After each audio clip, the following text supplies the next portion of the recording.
அனைவருக்கும் வணக்கம். 5/7/2024 வெள்ளிக்கிழமை ஆனி மாதத்தில் வருகின்ற சுக்கிரவார அமாவாசை என்கின்ற ஆஷாட அமாவாசை. இந்த உலகம் முழுவதும் பலவிதமான நோய்களாலும் கடன் பிரச்சனையினாலும் மாட்டிக்கொண்டு தவிக்கிறார்கள். இந்த சூழ்நிலையில் இருப்பவர்களுக்கு இந்த பதிவு ஒரு தீர்வு தரக்கூடிய பதிவாக இருக்கும். கவனமாக ஸ்கிப் பண்ணாம பாருங்க. அந்த தீர்வு என்ன அப்படின்றது நாம் சென்று பார்ப்போம். இந்த உலகம் முழுவதும் பலவிதமான நோய்களால் அவதிப்பட்டிருக்கிறார்கள். போன டைம் கொரோனா வந்துச்சு. அந்த கொரோனா போய் இப்பதான் நம்ம நிம்மதியா இருக்கும்னு பார்த்தா இன்னும் மேல்மல பலவிதமான நோய்கள் வந்து கொண்டே இருக்கு. இப்ப இந்த நோய்களிலிருந்து நாம் விடுதலை பெறணும், அந்த கடன் பிரச்சனையிலிருந்து நம்ம தீரணும். இதற்கு என்னதான் தீர்வு அப்படின்னு நம்ம பல குழப்பத்துல இருப்போம். இப்ப இந்த கொரோனா வந்ததுனால நிறைய பேரால வேலைக்கு போக முடியல. வேலைக்கு போகாததுனால அவங்களுக்கு சம்பளம் வரல. சம்பளம் வராதனால அங்கங்க அவங்க கடன் வாங்க வேண்டிய சூழ்நிலை இருக்கு. இந்த கடன் வாங்கிட்டனால இப்போ அந்த கடனானது நம்மளுக்கு கழுத்தை மெரிக்கிற அளவுக்கு வந்துருச்சு.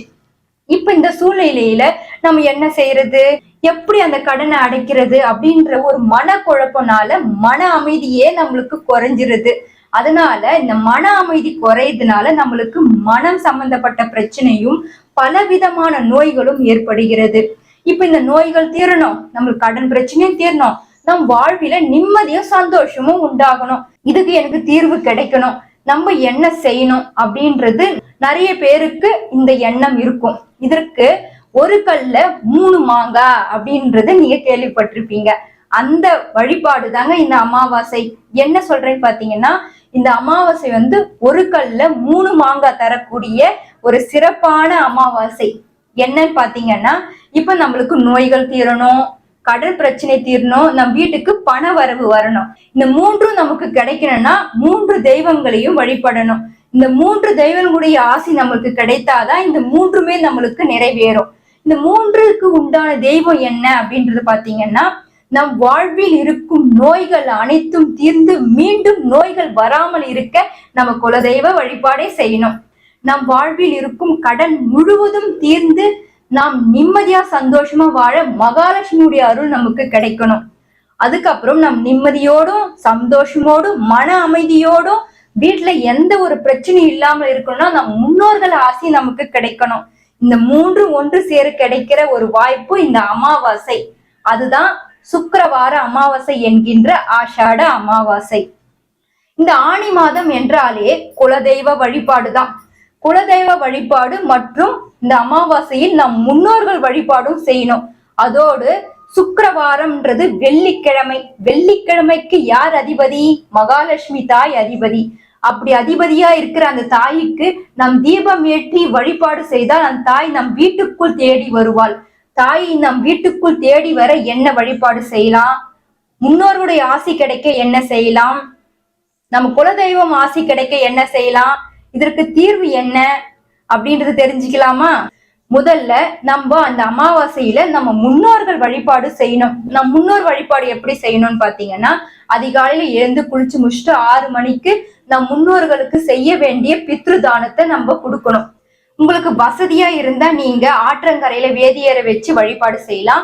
வசதி இல்லைன்னா அரிசியில கொஞ்சம் எள்ளு வச்சு உருண்டை பண்ணி நம்ம காகத்துக்கு சாதமா வைத்தால் நம் முன்னோர்களோட ஆசி நமக்கு கிடைக்கும். 2வது நம்ம குலதெய்வ வழிபாடு செய்யணும். குலதெய்வ வழிபாடு குலதெய்வத்துக்கு நீங்க செல்ல முடியும் அப்படின்னா உங்களுக்கு நீங்க பொங்கல் வைத்து தீபம் ஏற்றி வழிபாடு செய்யலாம். இல்ல எங்களால குலதெய்வத்துக்கு ரொம்ப தூரம் இருக்கு, என்னால போக முடியல அப்படின்னு நினைக்கிறவங்களுக்கு வீட்டிலே மாலை நேரத்துல தீபம் ஏற்றி மனதார குலதெய்வத்தை நினைச்சு வழிபாடு செய்யலாம். அடுத்து 3வது மகாலட்சுமி தாயை நம் வீட்டுக்குள் வர வைக்க என்ன செய்யணும் அப்படின்னு பாத்தீங்கன்னா, இந்த அமாவாசை வெள்ளிக்கிழமை சேர்ந்து வந்தது ரொம்ப சிறப்பு. வெள்ளிக்கிழமை மகாலட்சுமிக்கு உரிய நாள் என்பதனால் அந்த நாள்ல ஒண்ணுமே செலவில்லைங்க. ஒரு 3 பொருள் தான். வெற்றிலை, பாக்கு, வாழைப்பழம், 1 ரூபாய் நாணயம். இதுதாங்க தேவைப்படும்.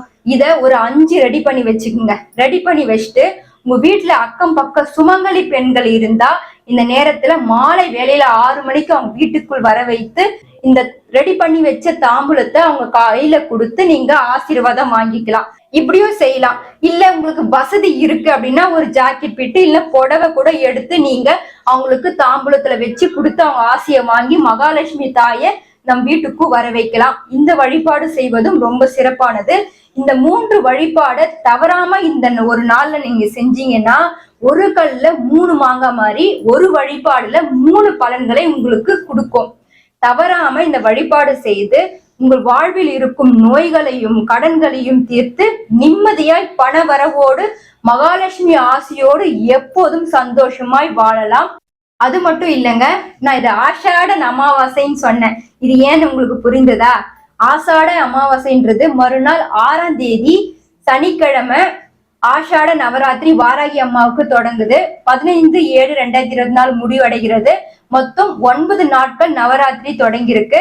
இந்த 9 நாட்களும் வாராகி அம்மாவுக்கு என்ன வழிபாடு செய்யணும், எப்படி நெய்வேத்தியங்கள் அர்ச்சனைகள் பூஜைகள் செய்து அம்மாவை நிரந்தரமா நம்ம வீட்டுல வாசம் செய்யணும்ன்றது நான் ஒவ்வொரு நாள் ஒவ்வொரு பதிவு உங்களுக்கு கொடுக்க போறேன். அது மட்டும் இல்லாம எங்க இல்லத்திலும் நம்ம இந்த ஆஷாட நவராத்திரி விழா செய்ய போறோம். நீங்க எங்களுக்கு சப்போர்ட்டா இருந்து அந்த வழிபாடுல நீங்களும் கலந்து வாராகி அம்மாவுடைய அருளை பெற்று எப்போதும் சந்தோஷமாய் வளமாய் இருங்கள். இதோட இந்த பதிவை நான் முடிச்சிருக்கேன். அதிவிரைவில் உங்களை ஒரு புது பதிவோடு சந்திக்கிறேன். நன்றி, வணக்கம்.